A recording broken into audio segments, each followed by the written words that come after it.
The B-29, once scourge of the skies, becomes the Stratocruiser of peace.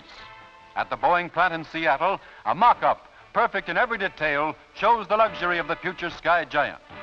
With accommodations for 114 passengers, the airliner will bring Shanghai within 20 hours of the West Coast. Where once were machine guns and fire controls, now there are the appointments of a swank hotel.